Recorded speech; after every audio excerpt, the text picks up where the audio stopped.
Nama saya Rosa. Saya ingin menceritakan kebaikan Tuhan dalam hidup saya. Sebelumnya saya belum mengenal Tuhan. Pada saat itu orang tua saya sakit dan saya baru mencari Tuhan. Saya berdoa sepenuh hati dengan Tuhan. Tetapi kehendak Tuhan berkata lain. Orang tua saya kembali ke rumah Bapa.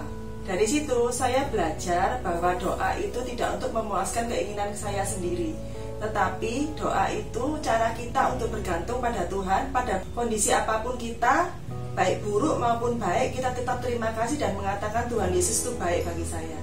Tuhan Yesus memberkati. Jangan lupa ya berdoa dan jangan putus asa. Shalom, puji Tuhan. Saya dari keluarga Vandani mau menceritakan perjalanan keluarga saya masuk ke ajaran Kristus. Saya mau menceritakan perjalanan saya awal masuk ke agama Kristen. Setelah suami saya keluar dari kepengurusan sekitar bulan Mei, saya 3 bulan pun tidak berdoa sama sekali. Tepat bulan September, saya diajak oleh adik mama saya berdoa secara agama Kristen di rumahnya, dan saya pun tidak menolaknya. Sekitar 3 atau 5 kali pertemuan saya diajarkan secara agama Kristen. Setelah itu saya dikasih catatan kecil berdoa secara agama Kristen, dan saya berdoa awalnya hanya malam saja. Setelah itu saya pagi dan malam. Setelah saya rutin berdoa, suami saya mengetahui saya berdoa secara agama Kristen. Suami saya menolak dan marah. Setelah suami saya menolak, saya membawa nama suami saya ke dalam doa. Puji Tuhan, hampir 2 tahun, tepatnya Agustus 2020, suami saya mau memulai meminta untuk berdoa secara agama Kristen. Setelah itu, suami saya juga mau melangkah ke gereja bersama dengan satu keluarga dan ingin dibaptis. Dan setelah kami dibaptis, saya merasakan lebih tenang dalam menghadapi segala permasalahan. Dan istri saya merasakan bersyukur karena di masa pandemi ini kita tidak kekurangan apapun, dan anak saya mengalami sukacita. Sekian dari kesaksian keluarga kami. Terima kasih, Tuhan memberkati. Shalom, nama saya Josi. Saya ingin bicara sedikit mengenai pengalaman saya. Nah, saya sempat mengalami sakit, divonis oleh dokter mengalami batu empedu, dan saya diharuskan untuk operasi. Sedangkan saya pribadi, saya sangat takut dengan yang namanya operasi itu.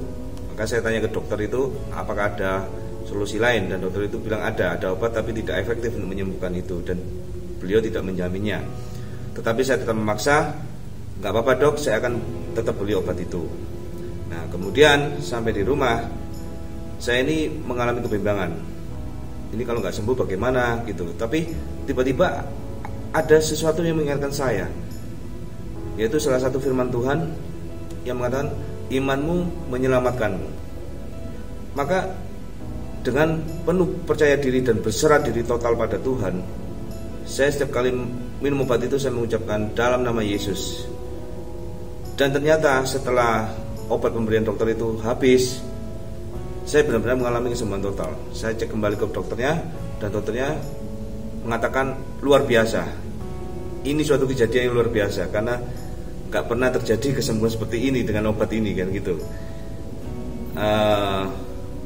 Tapi yang ingin saya tekankan di sini bukan pada mujizatnya. Jadi jangan sampai kita hanya menyembah Tuhan hanya untuk mengejar mujizat-mujizatnya. Tetapi yang Tuhan inginkan adalah percaya diri kita pada Tuhan dan berserah total padanya. Apapun yang Tuhan kehendaki pada diri kita, kita percaya itu yang terbaik dalam hidup kita. Sekian kesaksian saya. Tuhan Yesus memberkati. Shalom, saya Eva. Saya Cahil. Kami berdua mau menyaksikan penyertaan Tuhan dalam hidup keluarga kami. Di mana bulan Mei kemarin suami saya sakit dan harus dioperasi. Tapi sebelumnya kami kesulitan dalam mendapatkan rumah sakit karena ini masa pandemi, sehingga sepertinya tidak ada harapan, tidak ada rumah sakit yang mau terima. Di saat detik-detik terakhir ternyata ada satu rumah sakit yang mau terima, sehingga suami saya bisa dioperasi di sana. Sementara itu saya sendiri juga mengalami drop, sakit, tidak bisa makan, minum selama 3 bulan. Tapi kami bersyukur dapat kekuatan dari Tuhan. Kami percaya Tuhan selalu menyertai kami. Walaupun doa kami belum dijawab, kami terus berharap pada Tuhan sehingga kami beroleh kesembuhan sampai saat ini. Pengharapan kami bukanlah apa yang kami lihat, bukan apa yang kami alami, bukan mujizat yang kami terjadi dalam hidup kami, tapi pengharapan kami yang sesungguhnya adalah Tuhan Yesus Kristus itu sendiri. Demikian kesaksian kami, kiranya ini bisa menjadi berkat bagi kita semua. Tuhan Yesus memberkati. Shalom, nama saya Gultong. Saya akan bersaksi. Dulu saya adalah anak yang tidak percaya sama Tuhan Yesus. Lalu hingga suatu saat saya terkena masalah yang membuat diri saya down dan ingin bunuh diri. Saya selalu menyalahkan Tuhan Yesus karena saya terkena masalah saat itu. Pada suatu ketika orang tua saya mengajak saya ke gereja. Di situ saya tahu bahwa saya yang salah dan bukan Tuhan Yesus. Lalu saya berdoa dan meminta ampun kepada Tuhan Yesus akan kesalahan saya dan meminta kepada Tuhan agar saya dapat menyelesaikan masalah itu. Sejak saat itu, saya selalu mengkoreksi diri saya terlebih dahulu daripada menyalahkan Tuhan. Karena Tuhan selalu memberikan rancangan-rancangan yang terbaik buat kita semua. Terima kasih, Tuhan Yesus memberkati. Puji nama Tuhan, kita sudah mendengarkan kesaksian dari beberapa keluarga bagaimana penyertaan Tuhan yang bekerja dalam setiap keluarga mereka, bahwa kita tahu bahwa kita berdoa bukan untuk mementingkan diri kita sendiri atau memuaskan kehidupan kita, tetapi kita berdoa adalah menunjukkan bahwa kita bergantung sepenuhnya hidup kita kepada Tuhan, dan kita mengikut Tuhan bukan untuk mencari berkat Tuhan, terobosan ataupun mujizat Tuhan.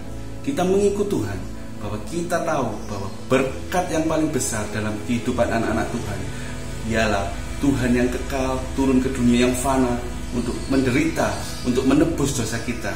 Seharusnya kita yang binasa karena kita tahu bahwa upah dosa adalah maut, dan kita menjadi anak-anak yang terselamatkan, dan suatu kelak nanti kita bisa hidup kekal bersama Bapa di surga. Maka dari itu, apapun yang terjadi, apapun kondisi hidup kita tetap bersyukur, kita tetap berterima kasih dan pandang salib Kristus, karena di situ kita mempunyai kekuatan dalam kehidupan kita.